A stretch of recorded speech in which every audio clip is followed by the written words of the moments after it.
and welcome to the Women's Rugby Pod. I'm Sarah Hunter. And I'm Johnny Hammond. Great to be alongside you today, Sunta, for another brilliant show. We've got news from all over the world. Of course, Nandi will be here with all the international news from Ireland and Scotland, some Rugby Europe as well, some reaction from the Blackbird to their tour. But a little news closer to home as well. Premier 15's news. Tight one at the weekend for you, Sunta.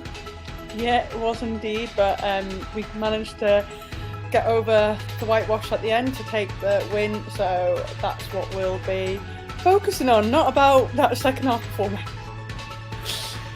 And we had to speak to one person this week, the only person who's ever won World Rugby's Coach of the Year of a women's team, quite simply billed as the best coach in the world. Simon Middleton joins me later on in the show. You're listening to the Women's Rugby Pod. So how are you, Sunta? Are you well? I'm good, thank you. Yep, feel refreshed after the autumn series, now back into club rugby, so that's taken a bit of acclimatising again, getting to know what the calls are and how Loughborough play compared to England. But, you know, we're now probably a week and a bit in, so maybe 2 weeks actually, 2 weeks in. So, yeah, feel like haven't been away. Are you disguising trying to get across the calls by actually saying just clambering down from cloud 9 somewhere? Yeah, honestly, it was an amazing autumn series, and I think it just went beyond, I think, my expectation of what we were gonna do in the autumn, and not just from a performance point of view, but from a wider perspective in terms of the crowds, the fan engagement, you know, the TV audiences. That all of it combined just made the autumn extra special. And do you get a sense of that? Presumably the tips of the roses, the people at the very top of the organisation, yeah, getting a sense of that, and the media people and what have you. But does it affect the whole group? I guess, yeah, being quite a few youngsters in there across social media, it really does filter through.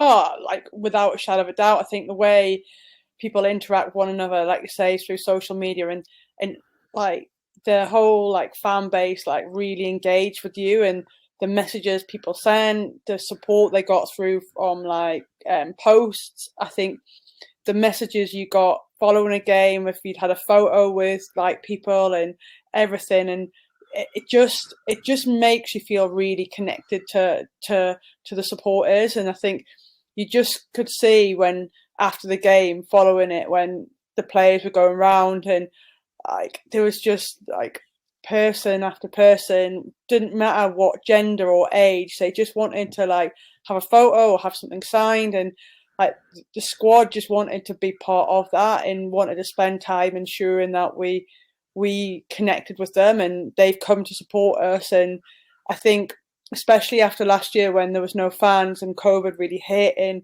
it was just really stark playing in front of no one, to actually have them back. The atmosphere was just like immense, and to be able to share the victories that we'd had with our fans was really special. Yeah, I think it's I think, and I can't remember who was kind of behind it, probably Nicky Ponsford, but having a strapline, you know, having a nickname Red Roses, I think is absolute genius. We're talking about this over in Dubai with the Blitzbock. Yeah, the Black Ferns have it as well. I think that's something you can really, really hang your hat on. But I'm just utterly amazed, possibly not in my household because it's shoved in their face all the time, but young boys really loving. You expect young girls and women to get on board women's rugby, but I think it's just young kids of, as you say, any sex, just coming up and really, really enjoying what they're seeing. And the accessibility of you guys has actually only increased over the years, which you wouldn't expect it to be as the more professionalism creeps in. I think it's something you cannot lose. It's one of your biggest weapons at the moment in terms of engaging with people. And I think you're absolutely right. And I think, like you say, like you'd think you'd become less accessible, but I think like the whole squad feels so passionate about how we maintain that and that we don't want to lose it, because it's been such a big part of where we've grown to, and for all these people like that engage with us, that we have to keep it. And I think also the nature of where we are, I think, at this moment in time, and what we need to do for the sport and what we need to do for female sport, is to make sure that we inspire that generation, or we inspire those fans like maybe older to keep coming, but also like say young boys, like we need them to be the next generation that don't think about gender of within sport or across life really. But if they can come and be like, I've just watched an England women's game, and actually when they grow up and they have a view and opinion that isn't about what women should do or men should be, it should just be like, well, this is the women's England rugby team and they're brilliant and fantastic. That's part of changing the narrative long term. So hopefully we don't have to be talking about gender equality in the future. Yeah, I couldn't agree more. My favourite moment from and I'll pick it up, but being out in Dubai and doing the sevens, we were sat watching the final, and very lucky sort of in the players sort of section, and Fijiana had just come off, and they were sat in front of us, and a little boy, he can't have been more than about 6, came up with a ball and handed it to them and said, and a pen, and said, "Could you sign it, please?" And they're not the most well-known rugby players on the planet, and he's a little boy of 6, and that's it. That in a nutshell, because then all the walls and all the rest of it, and glass ceilings are smashed. If that's what we're achieving. But I was blown away because I was at one or two of the games, and I was blown away by you guys taking as much time as you did, and I know you always do. How much? And I don't want a straight bat media answer. How much do you, as the moral barometer in that squad and the captain, drive that kind of thing? I don't have to drive it at all. Genuinely, like the girls are so good in terms of going out and engaging. Like it's not even something we're like, right, come on, like today, like you haven't stayed out last game, can you do it this game? Like, or like, oh, you're going in, can you just stay out a bit longer? Genuinely, it doesn't even have to be driven, which I think like speaks volumes for this group that we've got. Wow, really doesn't. I mean, you literally bit my head off there to say that you don't have to drive it. Yeah, really sorry. aggressive. Yeah, sorry, I don't mean to do that. To the point where like our manager, sorry, oh god, that's my like passion coming out. To the point, our manager, yeah, our manager, like at the Worcester game, like there's quite a few of us still out, and she came out and she's like, right, girls, the bus is leaving in 15 minutes, and we're still out full kit, like, and still got a group of like fans that want things signed and autographed or photos, and it's like, right, okay, like I'm like, oh, the bus is not going to leave without us. Like, we'll just get it done. It's fine. So yeah, but that's how much time people are prepared to spend, and everyone does it. Like you see after the game, like if people have like added you in a message or like in a like story or something, all the girls share that, because I think it's like they feel like they want to be part of that story as well, and that narrative about how like our fans are so integral to the team that we are. Wow. There you go. And that's, ladies and gentlemen, why she's captain as many times as she is as the England skipper. I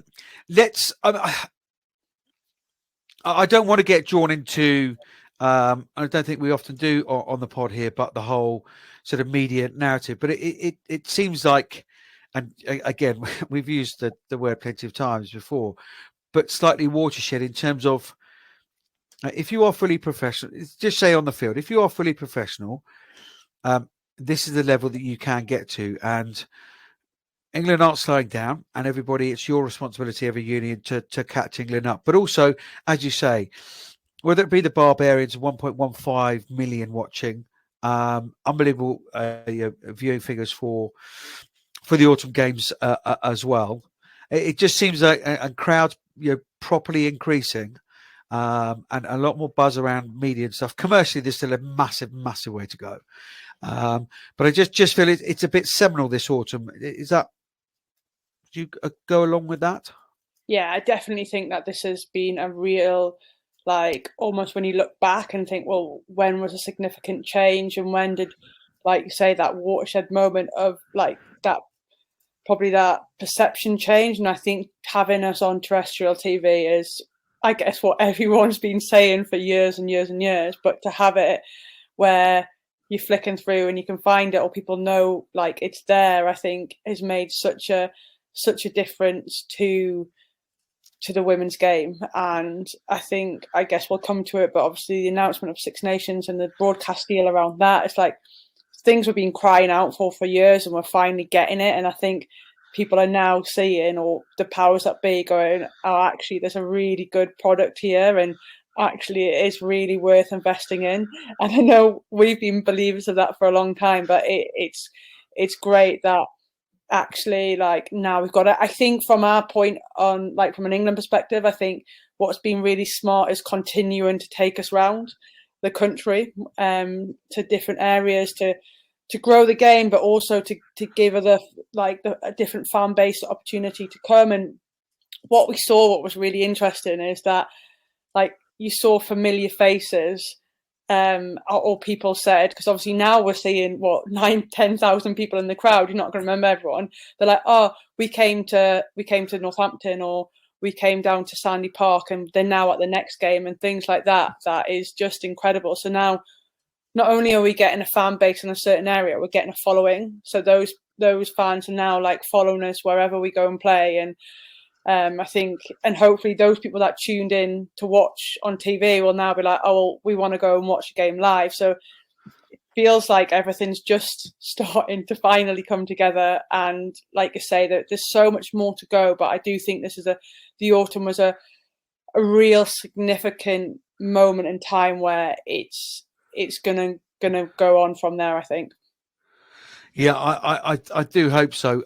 Look, we've got to move on, because you and I could chat about these kind of bits and pieces all the time. My only little caveat to that is your autumn international games and the Barbars game, and it works on subconscious or conscious level, and many people won't recognize it until you go, yeah, but how about, it's got to be done well, it's got to be broadcast well, because if you are at the forefront of if you're at the tip of the arrow, tip of the spear, everybody's looking at you and everybody wants to knock you down, and therefore you've got to present these things well. And if you've got a casual floating voter going, oh, well, I'll just pop that on, and it's a dark pitch, and the camera's the other side, you can't quite see who's doing what, it doesn't work. And therefore it's got to be, New Zealand do it very well, Supersport did it very well with some women's rugby back in the summer. I know Whisper are involved with the BBC's production, and I know they're getting involved with the Six Nations as well. So no, hats off to those guys for giving it the justice that it deserves. Others take note. Let's talk about then, just very, very quickly, on the field. Of course, in fact, across them both, can you quite believe that the rugby that you did play? Yeah, of course you can, because you're involved in that squad and what have you. What was making it click that possibly wasn't in the past? I think that the squad has probably been together a few years now, and I think there's just, when we had this not new way of playing, but like our new approach to training last year, and I think that took a bit of time to get used to, and about what we're capable of. But I think, obviously, we spent a big chunk of time together in the summer, not necessarily looking at rugby tactics or technical stuff, but just rugby, and spending a lot of time together as a group. And I think that's had a big part to play in it. And then I think you see players that have almost like sort of blossomed and almost like come into their own this autumn, and they've gone up another level. And I think that's really shone through within the squad. And yeah, I just think obviously the more time we spend together, the more things will click. And actually there was real clarity on how we wanted to play, and what we wanted to do in like areas of the park, and just having real ambition and that like detail of what we wanted to do, I think was a real part of the way we performed. And then I think the physicality that, in terms of from a physical performance, from like fitness and things like that, I think this team is at a different level to it ever has been. And I think that then allows you to be able to assert yourself onto the opposition more, especially at difficult times. And I just think there was a real ruthless mentality about the group as well.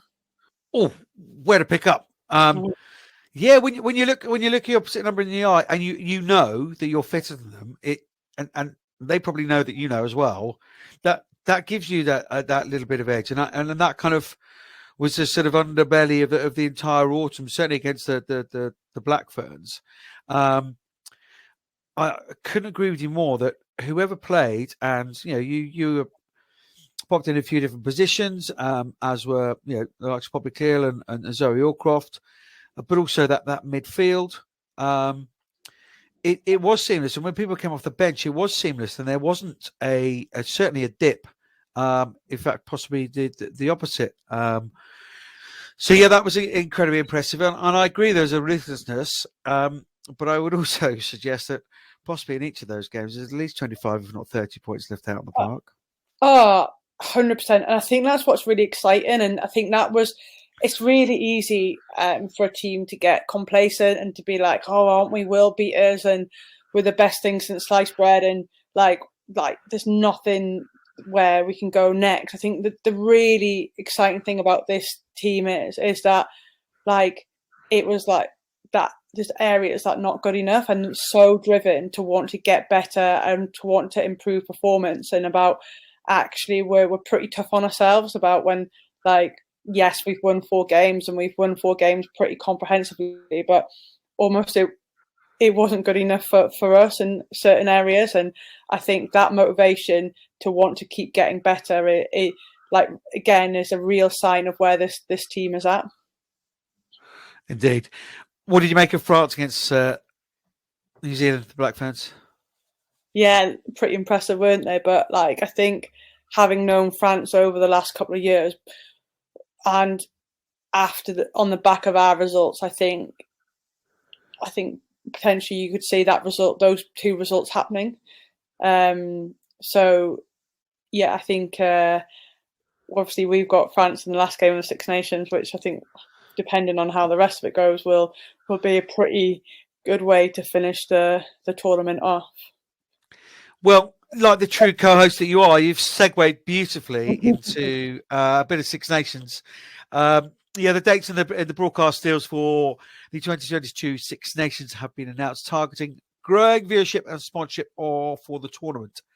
Still no major sponsor. And there's another show there altogether to go with, which I don't quite understand the thinking it sometimes. But all matches will be broadcast in England, Ireland, and Italy, with news still to come from France, of course, that they'll jump on board. But the French being French, they're just taking a backward seat for the moment. The Women's Six Nations will have its own dedicated calendar window starting on the 26th of March. Plus, the tournament has pushed for the final round, Super Saturday, on Saturday, the 30th of April, aiming to make it one of the highlights in the women's rugby calendar next year. Happy with the dedicated slot? Happy with the Super Saturday?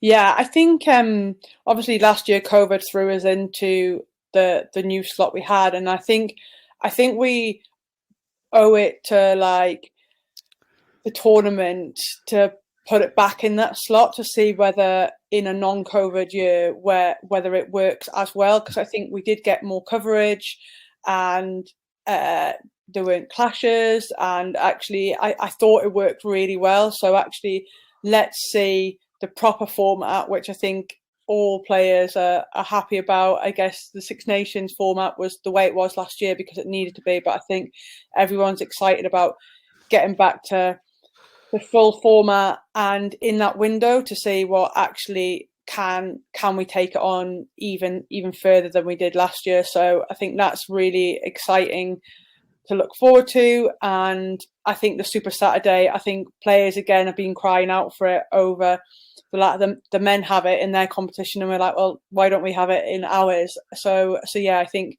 it just really add that bit of edge to the final day of competition. Bit of vava-voom, indeed it does. Yeah, awesome. Looking forward to it hugely. I mean, and again, don't give me some diplomatic answer here, Sunta now. Okay, you're on the Women's Rugby Pod as co-host. The Six Nations and the World Cup is England's to lose, aren't they? Nah, I'm gonna totally bat it back, straight bat it. Like one game at a time, Johnny. Like in all honesty, like we've obviously in a really good place, but I think you become, if you start to become complacent and go, oh, like it's ours to win, then that's when you're ready to be knocked off, and that's when you don't see people coming or performance standards drop. And I think like we're not a team about that. Like we've 2017, not that we ever thought we were going to go and win it after beating New Zealand, but I think it gave us that almost that comfort blanket around you that like kind of gave you that false sense of security around what was to come. And I think if we haven't learned lessons from that, then we're naive really. So I think, yes, like we've performed well this year, and obviously not just here, like 18 wins unbeaten is brilliant, but it doesn't mean anything if we don't continue to back that up. And again, teams want to come at you when you're at the top. Like you're there to be knocked off, aren't you? And we're under no illusion that like countries will come after us, and teams will get better over the next 12 months. So yeah, I mean it's definitely a media answer, but I just don't think we're in that place to be like, yeah, we've got to go and earn those trophies if we want to win them. No, it wasn't a media answer in the slightest, but I asked the question to get the answer about 17. The fact that complacency played an element in you losing the World Cup. So there you are. It's all good media stuff all round. There we go. That kind of wraps up an initial chat. Let's talk about a little bit of Premier 15s. I'm Rachel Malcolm, and you're listening to the Women's Rugby Pod. So then, Sarah Hunter, MBE. Gloucester Hartpury 31, Loughborough Lightning 33. Tight contest. Last minute winner. Real squeaky bum time. Oh, yeah. I mean, the first half was like more than what we could have asked for. We'd got a bonus point by half time, and then proceeded second half to concede four unanswered tries, alongside 2 yellow cards with our forwards. So we played the last 20 minutes of the game with 14 players. So for us, I guess, especially after the way our season's gone so far, to sort of stay composed and to regroup and to put ourselves within a shot of getting the win, I think is real pleasing for the group. And yeah, I mean, I felt for Hartpury. Like, don't get me wrong, they've lost quite a few games right at the death, especially to Saracens last week, and obviously I've got quite a few good friends there. So for them to lose in that manner, like I genuinely felt for them, because we've been on the receiving end of a lot of losses this season as well, and it's not a great place to be. But for us personally, I was really pleased, and it was a maul try as well. So as a forward and the forwards coach, you got to be happy with that, haven't you? Yeah, look at me bailing you out again, Reese, with my forwards. Yeah, I can hear the conversation. Did you feel you turned a bit of a corner? Look, the obvious lady out of the ranks with Emily Scarrett, but I know there've been a few other bumps and bruises there as well. Do you think Loughborough Lightning are turning a corner? What are you up to? That's a couple of wins now, up to 12 points.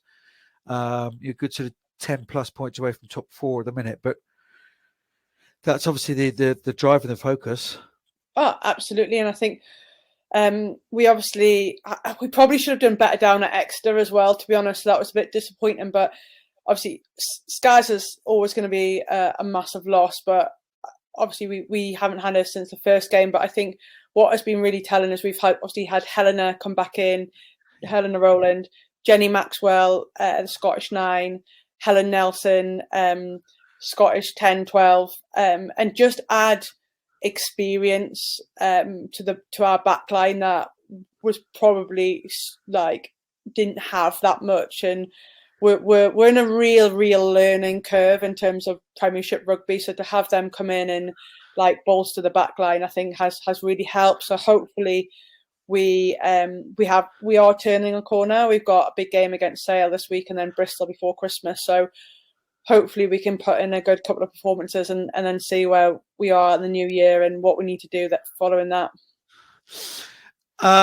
Harlequins 69, DMP 7.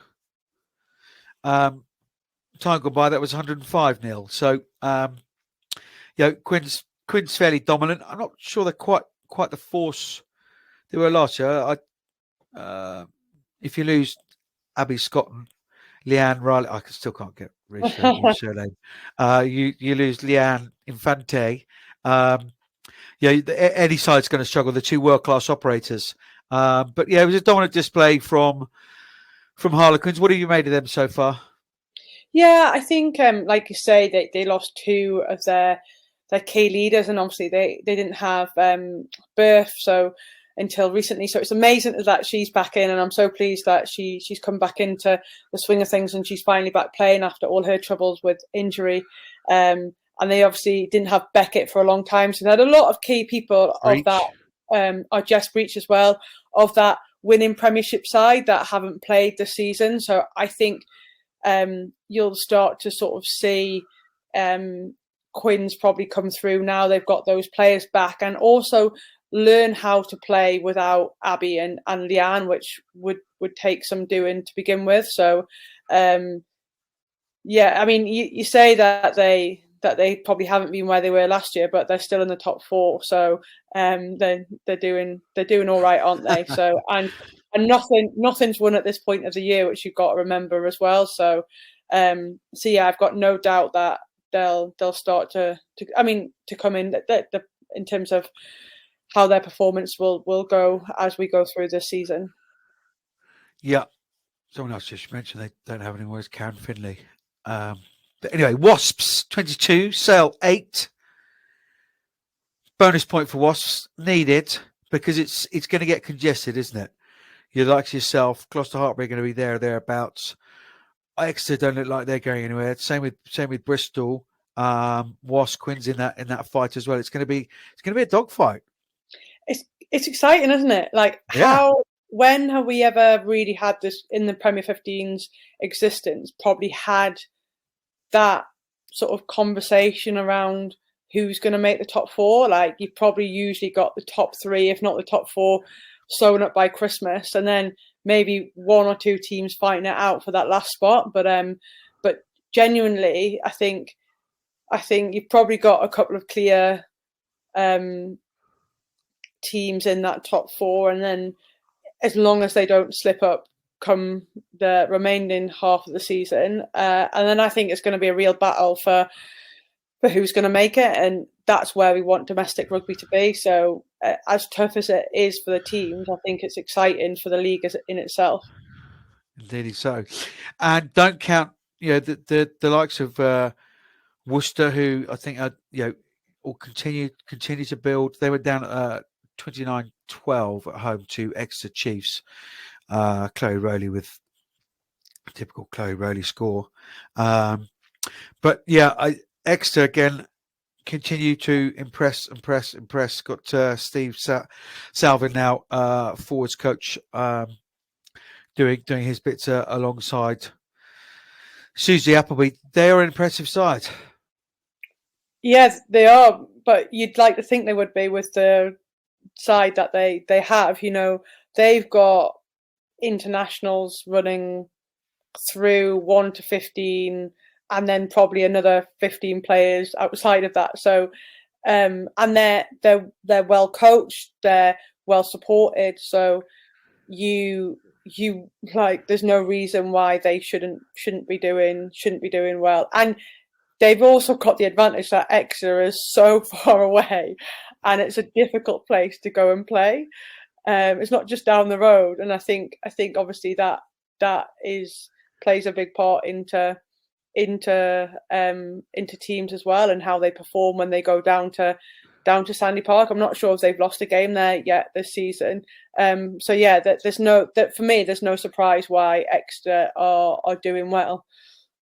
No, they're fully immersed into the Exeter Chiefs brand, aren't they? And as you say, yeah, good coaching, some very good personnel, some good recruitment, and yeah, a real ball ache to get down to. Final game of the weekend, the top two slugged it out.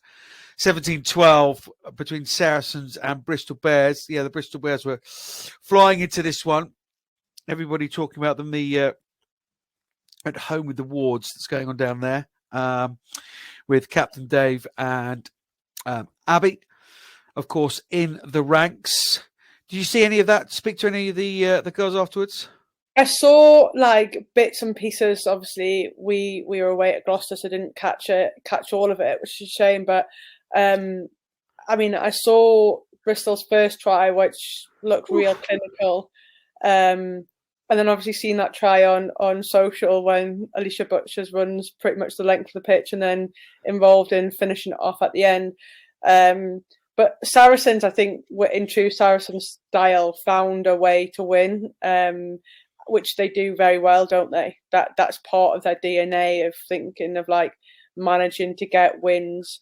And I think, I guess Bristol, I haven't spoken too much about the game in detail, but I think we'll maybe disappoint about the result in terms of whether they should have got something out of it as well. But yeah, I mean, it sounded a pretty close game.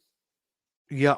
Well, you come away the losing bonus point. Yeah, I think Bristol will take away more to learn about themselves than Saracens will, if that makes sense. But I guess also from Bristol's point of view, it's probably not a bad thing in terms of obviously they've gone unbeaten, and like you say, like they can probably like learn about themselves and how they move on to the rest of the season. I just hope they don't learn too much before Saturday, because we've got them at home. So if they could leave their learning and soul seeking until after Christmas, that would be brilliant. Because this fixture's coming up, and I just want a quick 1-word or 2-word answer for your predictions. Exeter Chiefs against Gloucester Hartbury this weekend, round 8. Oh, you've just given your answer about 2 minutes ago. Yeah, but they haven't lost at home. They haven't, but I think Gloucester are due a win. Genuinely, I think they're due a win. Like, they've been so close. That I think, and the squad that they are and the teamship they have, like I'm gonna go. I know it probably goes against what a lot of people might think, but I'm gonna go Gloucester. Good, I'm going Exeter. Loughborough Lightning against Sale. I think my team would kill me if I go anything other than Loughborough. I'm going Loughborough too. No, I'm going Sale. Go Katie. No, home win. Saracens Quins. I'm not very good at this game. Quickly, am I? I think Saracens. Yep, I think they're at home, aren't they?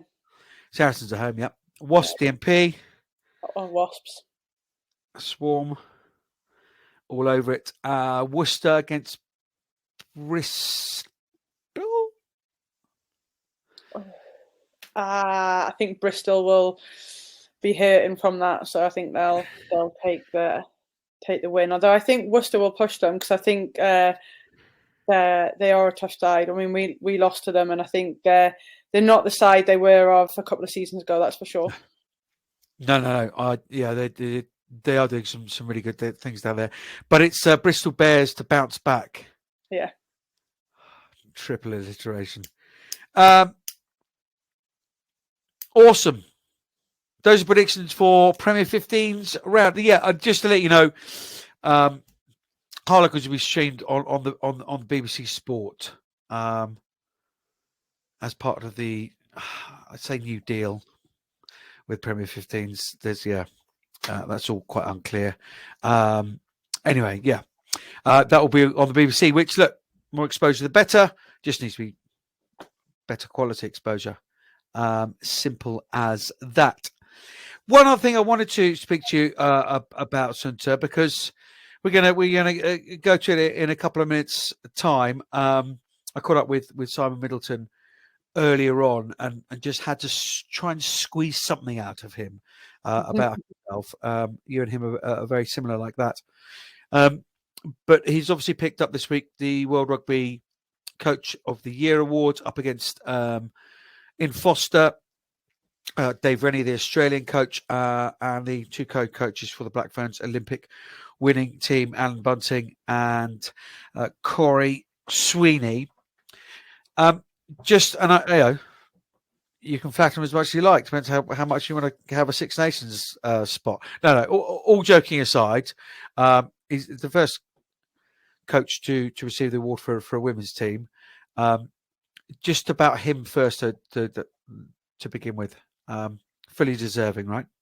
Oh, absolutely. I think it speaks volumes that he's the first coach of a women's team to get it. And you look at the list that have received it in the past, and like it speaks for itself, really. And like I feel like it's not just for this year. I think it's for the years that he's worked within the program and where he's taken the women's game, like not just the Red Roses, but what he's done for the game as a whole. And I think he'll be the first to say it's for the team, and it's not an individual award, but he's probably one of the most passionate and driven person around England and the Red Roses and how well we do, and wanting us to perform well and wanting us to succeed. And I certainly think that sort of motivation like rubs off on the rest of the squad. And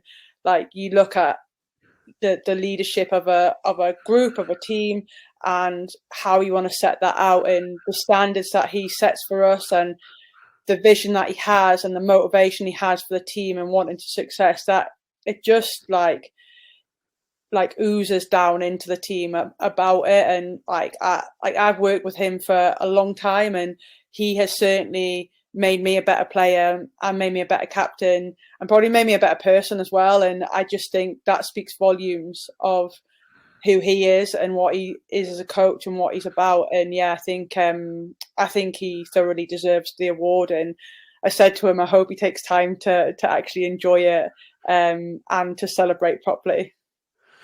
Yeah, I think you and I both know that he won't, because that's Mids. He'll be on to the next thing. What lovely words. And it's definitely worth another 10 caps. So well done. That's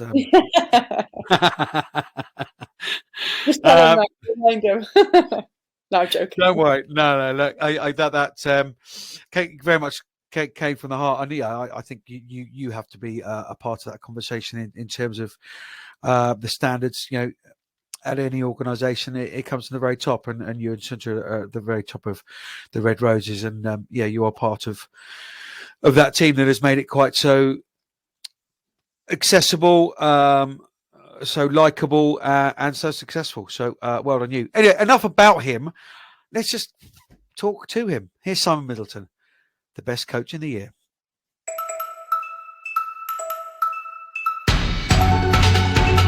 I'm Leanne Riley, and you're listening to the Women's Rugby Pod. It is a massive honour on the WRP, as it always is, but especially this week and in this period of time, to have Simon Middleton, MBE, on the podcast. Woodward, Laporte, McQueen, Hansen, White, Schmidt, Checker, Jones, and now Middleton. That's decent company, isn't it, Simon? Yeah, it's not bad, is it? I read that list out to my wife the other night. We were discussing. She was asking me if it was a new award because we already ever talked about Player of the Year, because obviously Sunster's had it and Skad's got it. And I was like, no, I'm pretty sure it's been gone a while. I'll just have a Google, look at the list when it started and what it was. And obviously, the list that you just read out. So I read it out to her. Obviously, she didn't have a clue who any of them were. Are they good, are they? Oh, yeah, they're all right. Yeah, they're all World Cup winners, generally across the board. But no, look, I know, you are coming on to the 10 years now. I know this is a conversation that's slightly awkward for you because of in the nicest possible way, because that's the kind of chap you are. But this is massive and not undeserved, and huge congratulations to you. What were the initial feelings? I mean, just to get nominated was phenomenal. Which that got dropped on me in a shirts presentation in the build up to, I think which game it was, one of the autumn games when I spoke to the team manager and she said, look, we've got a couple of nominations for World Player of the Year. I said, oh, well, let's do it in shirts. Let's read it out as part of shirts. So we did that, and then Sumter got up and she said, oh, we've got another one. And then she announced that I'd been nominated for Coach of the Year, and I was just totally stunned. So from being nominated by such a incredible panel, I was like, it's just amazing, incredible. And then I got a phone call from Connor the other day, and he was like, I've got a letter to read out to you, and I just couldn't believe it. Still can't, to be totally honest. Incredible. And reaction from, because obviously, when you're in the wood, you possibly can't see the trees and what have you.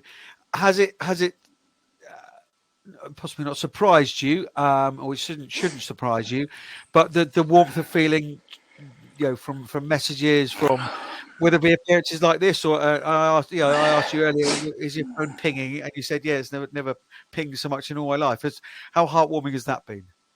Yeah, absolutely moving. I was lucky, like you mentioned, to be awarded an MBE earlier in the year was just incredible, and the messages I got and the warmth and support I got for that was incredible. But this is just taking it to a whole different level, and I think it's because so many people within rugby and who have worked from within rugby, and a lot of people who I haven't worked from within rugby recognise, what's behind it, and as you mentioned, what it means, to the wider game, and it's literally I've had 24 hours of just trying to get back to people, and if there's anybody I've missed, I will get back to you. It's just incredible, the amount of messages and everything. And is that across the board? Is that from possibly fellow coaches, from players you've coached? That again would speak volumes if that was a wide gambit. Yeah, unbelievable. First of all, the messages from the girls was incredible, and we were doing our autumn review yesterday when it actually officially broke, and Emily, our comms girl, so we agreed it would go out at 12:30, and then internally, and then it would go out at 1:00. So obviously externally, and then so we were literally in a room doing the autumn review, and I was sat next to Alex Martin. I totally sort of lost track of time because there was quite a lot going on, and I just sort of looked across, and he was just reaching across, and he was just put his hand down and just, congratulations, mate, it's unbelievable. And then like the staff in the room stood up and started applauding. I was like, whoa. And then I remembered what was going on, and it was so moving. And then the messages all came in from the girls, and then since then, I'm on a Leeds Tyke ex-players and coaches group, and I must have had 30, 40 more messages from that, from people who are now at the other side of the world, Andre Sneijman and all players that are coached with, and then other coaches, and Eddie dropped me a message which was fantastic, and just everybody from all the walks. A guy called Bob Hood, who was my mentor on my level 4, Kevin Bowering, who guided me through the coaching journey in the early days. Everybody's been gracious enough to drop me a line, and I'm massively appreciative. Oh wow! I mean, from the early days of curly blonde haired, mainly rugby league man. That's 18 wins in a row. What's that? 3 Ground Sounds titles in a row. You came on board and won a World Cup. Now an MBE. Now World Rugby's Coach of the Year. In your wildest dreams, as a young lad knocking around the streets of Leeds, could you imagine that you get to where we are this week? No, not even. Obviously I've done a few interviews over the last 24 hours, and I had a few things in place anyway, which were talking about my coaching journey, and one of the questions I got asked, was like, "Oh, was this all part of the plan?" And he's like, "No, most definitely not. I never intended being a rugby coach.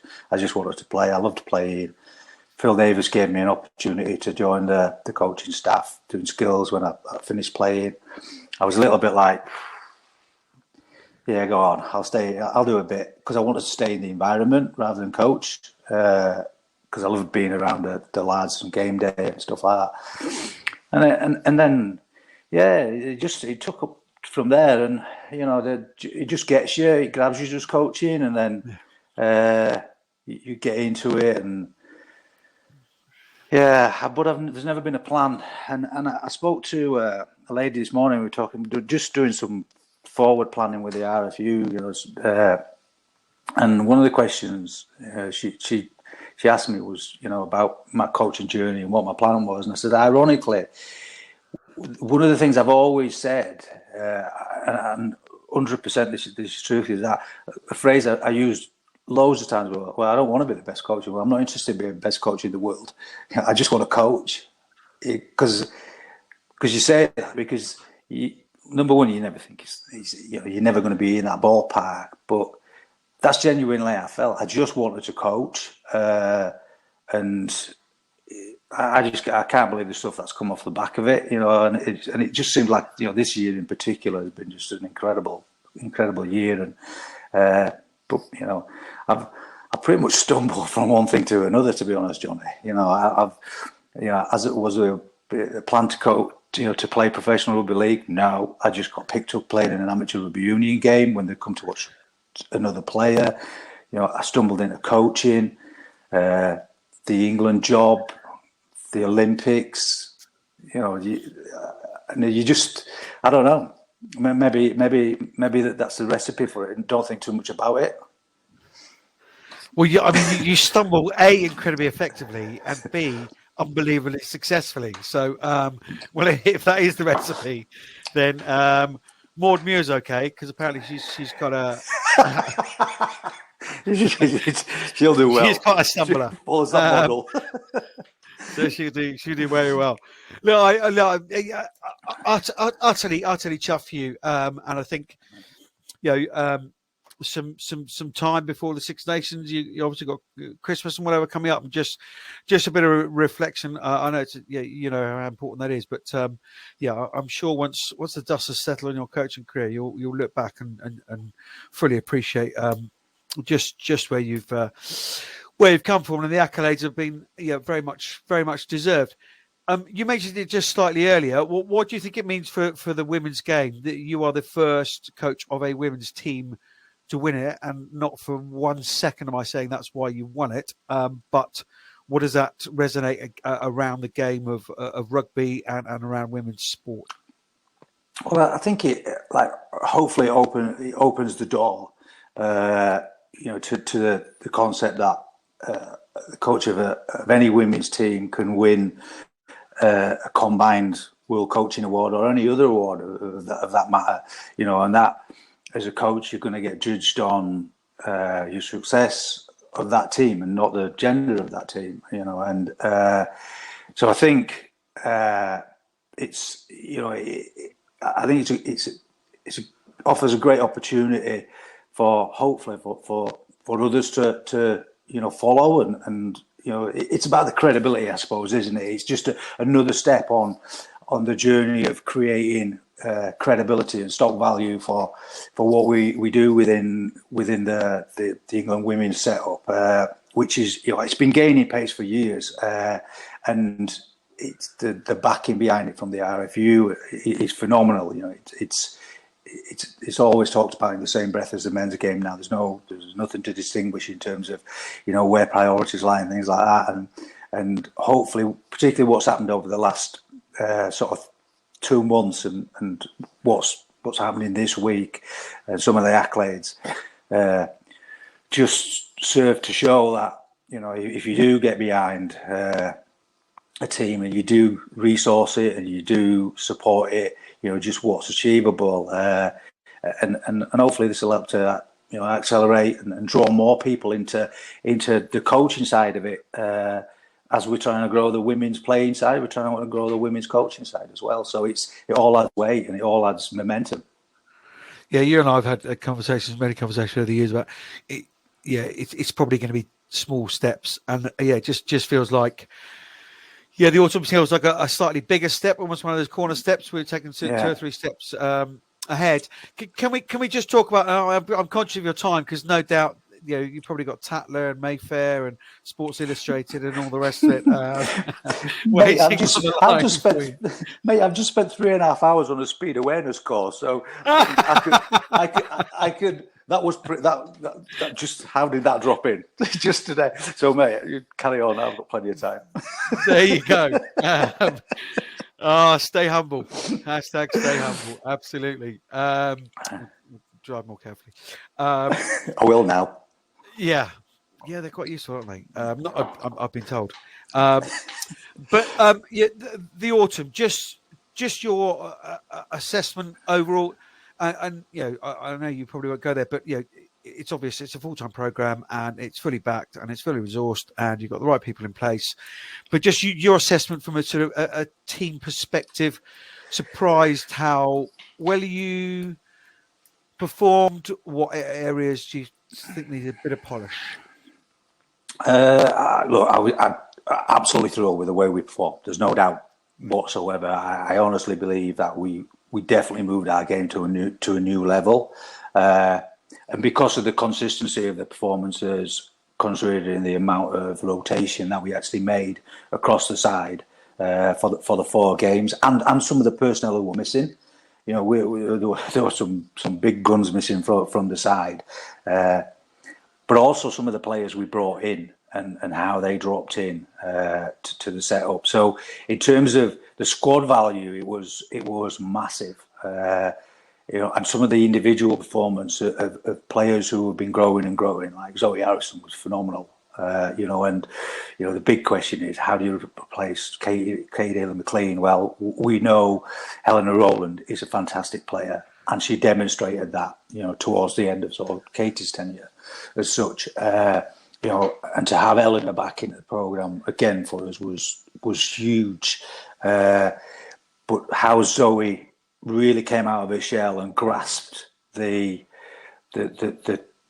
sort of responsibility that goes with running the team on the field was sensational. And so that was a huge part of what we're doing, because that's, you look like the pieces of the jigsaw we've got to get in place for next year, and that's a huge part. And we sort of, Katie steps out and we go, where does that leave us in the 10 slot? Well, now we've got Ellen Rowland and we've got Zoe Harrison, who are both phenomenal players, and we've probably got a couple more who are such good footballers, can step into that and have done through a number of training sessions and like that. And then you look at the introduction of Ollie Aitchison, who was sensational, just such a fantastic player. It was really difficult to at the end we did a bit of assessment, and we practically forgot that Holly made a debut in the autumns. She was that good, and she settled in that well, then you look at the forwards, you've got Maud, and we're searching for that third hooker place, and Connie comes in, does good. Sadie Kabeya, absolutely brilliant, So, and then you get the ones who've been in the programme a while who are stepping their game up. I thought Abby Ward had a tremendous series. But that's the best she's played in England for a long time. She's a great tactician, is Abby, but she needed to move her game on around the park, and she did. So it was Zoe Allcroft, absolutely phenomenal. And Sarah Byrne, getting Sarah Byrne back, and then Botts comes back in great shape, and and that sort of leads on to what one of the most pleasing aspects of the whole thing was about the intensity and the energy and the physicality we brought to the game, and not necessarily collision physicality, although we definitely up that, but our ability to sustain a tempo, and then obviously, you look at the transition in the forwards from where we were in the Six Nations to where we are now, with the introduction of Deeks into the setup, and and Scotty's been working so hard with the backs, and he's got the backs ticking now, and he's really sort of starting to get the best out of a young group of backs. We've still got Miss Scarrett to put back into that lineup. Yeah, exactly. So I thought our physical game, which was something we really wanted to get out on the field, we set our stall out, we put our objectives down at the start, and right at the bottom was we've got to evidence our physical game. Where is all this training we've been doing? What does it look like on the park? Because we've not quite seen it yet, and we evidenced loads of that, and that was really, really pleasing. Yeah, PPP. There you are. It's beginning to bear fruit. How scary? No problem. I'm happy to send you some paracetamol when you're choosing your World Cup squad, because boy, oh boy, you're gonna have some headaches. But how scary is it, Mids? I mean, I dropped you a text. I think after the first New Zealand game, said absolutely fantastic. But how scary is it for the rest of the world that you put 99 points on New Zealand, and you probably left something like 30 to 40 points out between those two games, and another 30 or plus in the other two games as well? How scary is it for the rest of the world? Yeah, I mean, don't care. Yeah. We talk about this quite a bit, and we get really strong support from above us, which says, don't worry about the gap opening up. That's for others to close. Let's concentrate. Our job is to keep opening the gap. Now, there's a bigger picture there, and as part of the other head coaches of the national teams around the world, I'm working with Nicky on a bit of a project. Nick Ponsford on a bit of a project at the moment, just to try and close some of them gaps and support some of the other nations, because it's massively important that we have a game that is competitive on every front wherever possible. But ultimately, my job is to coach England to be the best we can be, and that'll always be my focus until I'm told otherwise. If I was another coach looking in, I'd be like, we've a bit of work to do there, from some respects. But there's a couple of things we know for fact, or as close to fact as you get, is that New Zealand will be totally different when we go to New Zealand. They've had the kick up the backside that we probably didn't need to give them. I don't think what's happened in the autumns will have helped our cause from that point of view. But having said that, they were always going to be better. They were always, the nature of their tour was unbelievably challenging. But I think that they came with expectations of winning 4 games and lost 4 games, and that is unquestionably a product of not being able to keep their game on the field through COVID, and that's where we've excelled as a union. We've gone, we're going to back this. We're going to keep you on the field. We're going to keep you training. We're going to keep everybody safe, but we're going to keep you training. And just the application of the staff to when we couldn't first get back on the field, to make sure everybody, the detail that went into make sure that everybody's individual position was understood. What did they have at home? What did they have in close proximity to them that could keep them in physical condition? Individualized programs for everybody until we could get everybody back together. And the amount of effort that went into keeping the game on the field was phenomenal. But it showed, didn't it? It showed. The culmination of it was last month. Now France have clearly been doing their best to keep their game on the field. I don't know for sure, but I don't think they managed to do it quite as successfully as we did. But they certainly had a decent crack at it, and that's reflected in how they played. Because we shouldn't forget just how well they played against a New Zealand side that I would say would have been getting better, not worse, through the tour. I don't think they would have fallen away. They would have learned, played together, trained together. They would have been better. And France, did a job on them twice. And France are a phenomenal side. They are an incredibly good side. So as much as we feel we've moved on, we know that France is snapping at our heels. You know, if we played France next week, it would be really difficult to call that game. That would be a tough game for either side to win. And New Zealand will be totally different when we get to New Zealand. There's no doubt whatsoever. Yeah, they've really reacted, haven't they? New fitness coaches come in, and yeah, I agree with the France comment. Although, what's that? 7 in a row you've won. I think it's 10. Is it? I think it's 10 against 10? France. I think so. It's 9 or 10. I said 7 plus. Sorry, no. Yeah, but 4 of them we probably didn't deserve to win. 3 of them we won with the last play of the game, and the lights went out on one. Yeah, I was going to say, the lights went out one of them. Yeah, that's how close it's been. Yeah, no, absolutely. Yeah, but I totally agree. It's not your role to drag people with you. You crack on. It's up to other people to make up the gap. You speak about France, and we go into France, and the Six Nations just been announced again. Some really good broadcast stuff around it. Some quality broadcast stuff around it. Like you had in the autumn. Which yeah. Obviously, it's my bag, but it's really important for me to, if you're head of the tree, top of the tree, then you've got to represent it in the best possible light. And there's some good broadcast stuff. Standalone, Edinburgh, Palmer, Kingsholm, Leicester, Bayonne. Yeah, Bayonne. Yeah. Right, that it's standalone. Obviously, pleased to see the full fixture back and a Super Saturday. All good news for you? Yeah, I think they've done a great job. I think they've been bold, they've been innovative, and I think the way that they've set the competition up can only be good. Might be proved wrong, but I think it's. And I'm a traditionalist, but I think they've done a really good job with how they've set the Six Nations up. And right to be standalone, because we had COVID last time and it was a bit of an experiment, but actually give it another year to see, because women's rugby doesn't have to follow men's rugby, mirror it, does it completely? You've got to do what's right for women's rugby. No, and I think that's the trap that's been fallen into. I think there was a time when there was lessons to be learned and there was a path to follow, but it's grown to a point now where it can be what it wants to be, and I think we have to be agile in mind as to how we grow it and how we promote it.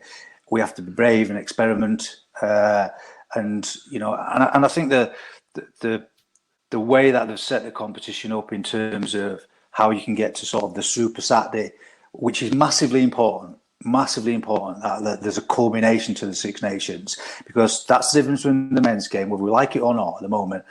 You have no idea 80-90% of those games who's going to win those games in the men's, and it's probably always going to come down to the last game where the pecking order is going to be decided. Not so with the women's game previously, but I think the way that they've structured it gives a great opportunity for that to happen, and a great competition for the last day for everybody, something to really shoot for. Yeah. No, I couldn't agree more. So we will leave it there. Hugely thankful for your time in such a golden week. It seems like golden months, golden years. The World Cup's yours to lose now, isn't it? No. It's, you've got to have it. You've got to have it to lose it. We ain't got it. It's New Zealand's at the moment. Fair enough. So, to steal it then. But look, well, just finally, look, that was very tongue-in-cheek, and I'm glad we know each other well enough to that question to be thrown at that and taken the right way. But in your planning phase, and I know you do a huge amount with that with Scotty Beeman and obviously Dix now as well. Where are you on the plan? Are you where you want to be?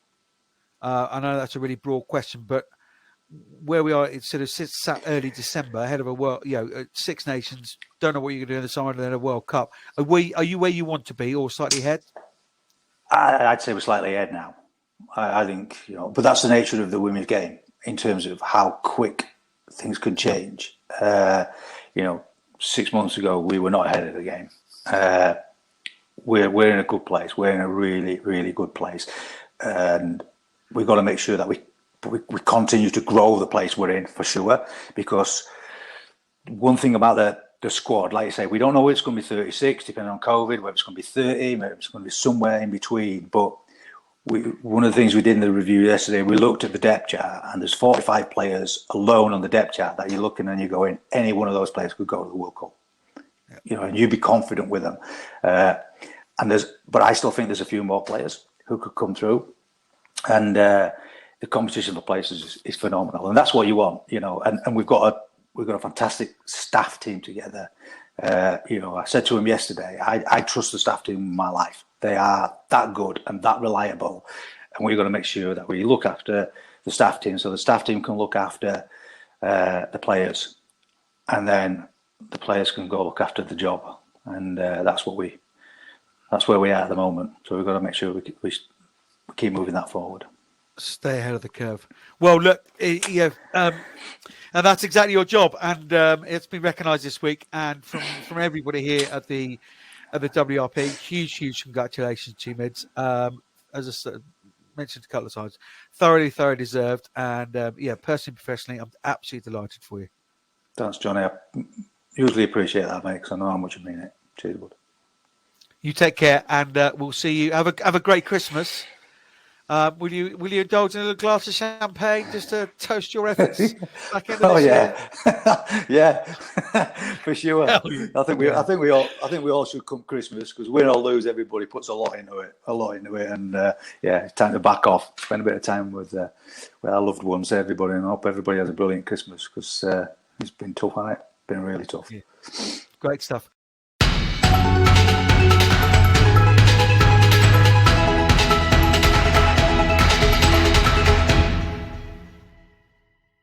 Brilliant to have Simon on the pod. Yeah, really appreciate his time. What is a busy week. When I texted and said, would you mind coming on? I said, is your phone buzzing? He said, yeah, like never before. So even he's getting a little giddy this week, and we will allow him that because he doesn't do it very often.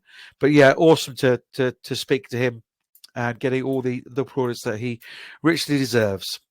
Yeah, he's big time. So we feel privileged that he's actually come on the Women's Rugby Pod. But yeah. Anyway, enough about Simon. And now for the rest of the international news from Nandi. Good to be back this week. The second leg of the Dubai Sevens took place this weekend, with Australia taking the silverware home again. They beat Fiji 15-5 in the final, with France beating Russia 28-5 in the third and fourth playoffs. This means in the HSBC Sevens series, Australia lead the standings on maximum points, with Fiji in second and France in third. Craig Twentyman has been hired as an S&C coach for the Black Ferns, and Twentyman has previously worked with the Wallabies, Australia Sevens and Warriors NRL team. The WRU has appointed ex-international and Hall of Fame inductee Lisa Burgess and friend of the pod as the lead age grade coach for the women's programs. Burgess will head the Wales Under-18 program, and from 2023, there will be a Wales Under-20 program also headed by Burgess to ensure the smooth transition of young female rugby players throughout age grade rugby. Kosovo is the latest rugby federation to join Rugby Europe, and soon will see them feature in international women's fixtures. Staying in Europe, Portugal beat Belgium 10-8 in the European Trophy, and Belgium and Portugal was a very tight contest, with Portugal edging the win. Belgium got the first score from an offside penalty, making it 0-3 12 minutes in, but at the half-an-hour mark, Portugal responded with a try down the left from a cross-field kick off 10, 5-3, where the score stayed for half-time. At the beginning of the second half, the Portuguese number 7 scored in close range, making it 10-3, and Belgium then responded at 57 minutes with a try down the left after a quick tap penalty. And that's where the score would stay for the rest of the match. A great contest with some brilliant individual reads and skill and passages of play. The English Championship returns this weekend with round 9 in the Northwind. Barnsley will take on Cheltenham, Furwood Waterloo will take on Kenilworth, Harrogate will take on Lichfield, Safdon will host Novocastrians, and West Park Leeds will take on Loughborough Town. Whilst in the south, top of the table clash between Bath and Thurrock, Blackheath will take on Buckingham Swans, Old Albanians will take on Henley, Supermarine facing Hove, and Reading Abbey hosting Richmond FC.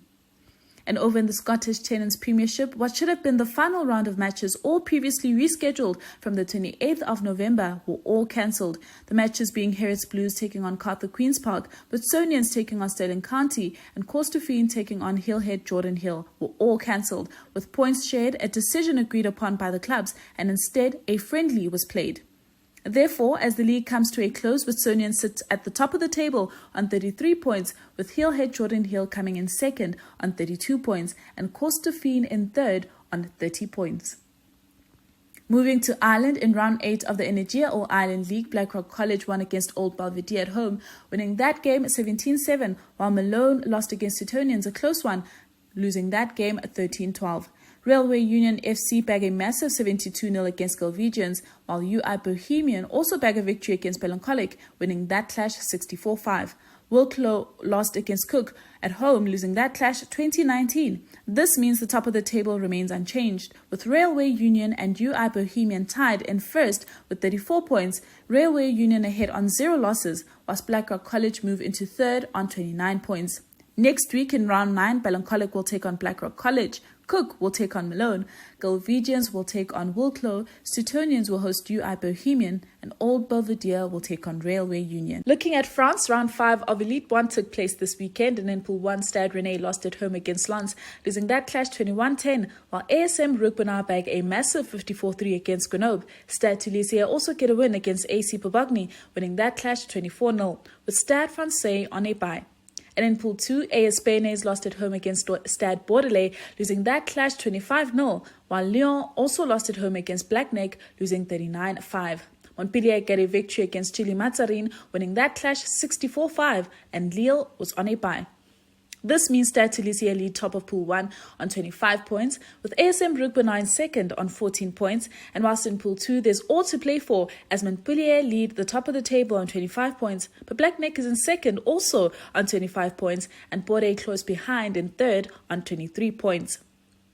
Next weekend in round 6 in Pool 1, Lens will take on Grenoble, AC Pobagny will take on Stade Rennais, while Stade Francais will take on Stade Toulouse, and ASM Rugby on a bye. And in Pool 2, Stade Bordelais will take on Lyon.